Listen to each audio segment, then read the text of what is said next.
You're explaining an idea, maybe about parenting, politics, or health, and instead of hearing your point, someone attacks you.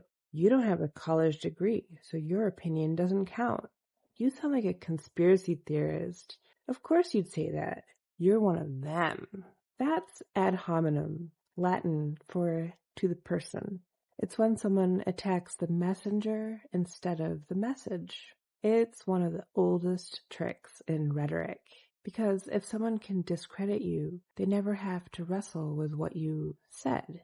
It's efficient, emotionally, but not intellectually. It reveals something. People make personal attacks when the truth lands too close to their pride. When the ego feels threatened, logic becomes irrelevant. It reaches for weapons, not wisdom. And character assassination is the fastest one available. You'll see it in relationships. You're just saying that because you're insecure. You'll hear it in politics. He's a liar, so nothing he says matters. And even in parenting. You can't tell me how to raise kids. Yours aren't perfect either. All of these sidestep the point. Instead of discussing someone's idea, the focus shifts to their identity. It feels like clarity, but it's actually avoidance. Online, ad hominem is the native language of outrage culture. We no longer debate positions. We label people. We replace, "What do you mean?" with, "What are you?" Liberal, fascist, anti-science, sheep.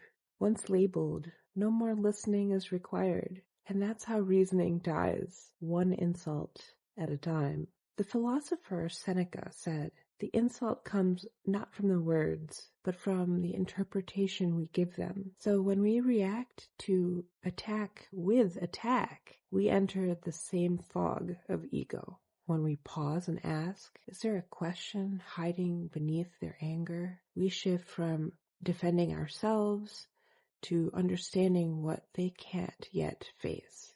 If someone attacks you instead of your idea, remember, they're protecting something fragile.